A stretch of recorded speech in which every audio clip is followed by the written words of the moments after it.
conclude with some issues then about what consequences might be.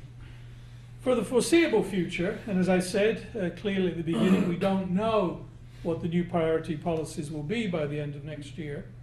Policy is going to confirm continued economic growth, but again, I think continuing to pay more attention to social equity and the environmental impact. Essentially, a long time ago, the Chinese leadership staked out that up until the early 2000s, the focus would be economic reform. Up until 2020, it would be social reform, and then after that, they would think about other issues that might arise from that. And we see it with spending. So populist concerns, there was increased state spending to boost rural schools, so on and so forth. Elitist concerns with the adoption of the property law, as some people on the left in China have said that property law basically is there to enshrine the ill-gotten gains of the new elite, and more funding for things like college scholarships and so forth. But there are joint concerns reflected in military and state spending. I do think we're going to see more of the protectionist measures for Chinese industry, and I think potentially a less hospitable environment for foreign enterprise over time. So more specifically then, continuation of support for export-led growth, greater attention to boosting domestic demand, trying to improve domestic innovation, try and capture a larger share in the value of the global production chain, and so forth. So I think this will mean that the business environment will become tougher, and foreign companies will have to be much better at framing their activities acceptable to the leadership's future aims. So I think not so much for you as investors, but I think for companies, you really need to think strategically about which leaders are mainly concerned with a particular interest, both at the provincial and the national level, and you need to work them.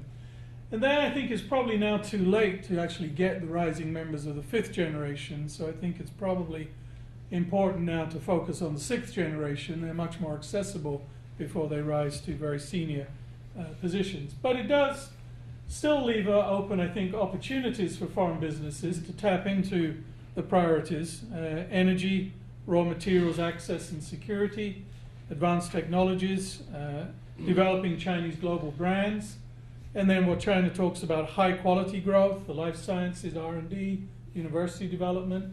Energy is a big area with respect to efficiency and pollution control projects, and of course the whole going out strategy with the internationalization of large state-owned enterprises in key sectors.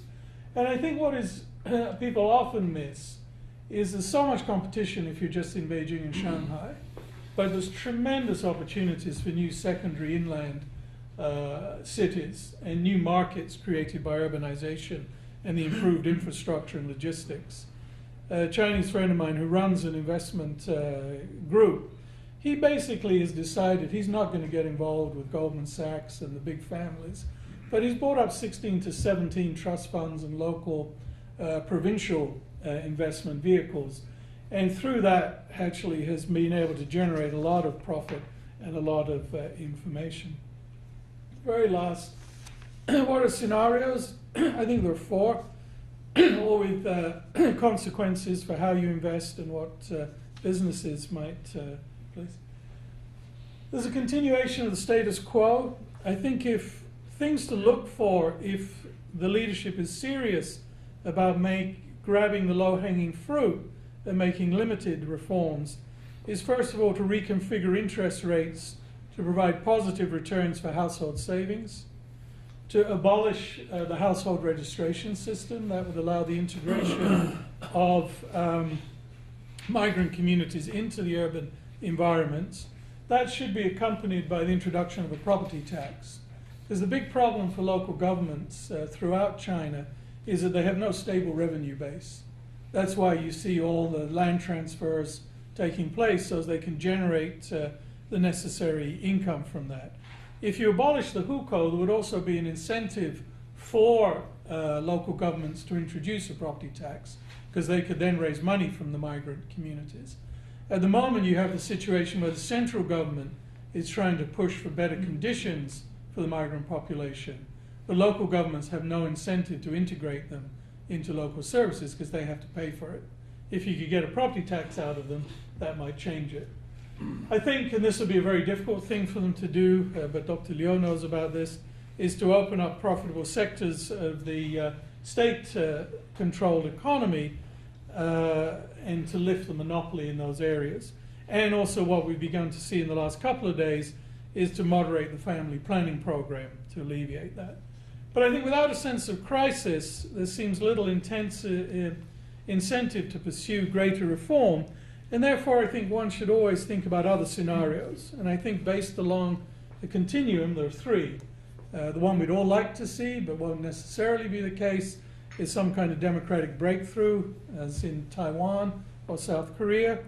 I think two others, which are equally as likely, is a structure which much more resembles Putin's Russia as the process moves forward with derailed democratic reform, where you have an urban elite which is globally connected, has made a lot of money off turning state assets into private assets, and then is protected by the new political elite, which would be run through some version of the Communist Party or some successor to that. And then the last possibility is a much harsher form of authoritarian rule, which I would see as really resembling Latin America in the militaristic pre-reform area. So I think we don't know what's going to happen. I think it's worth keeping all scenarios on the table. I don't think there's any clear trajectory that we can project for China moving forward.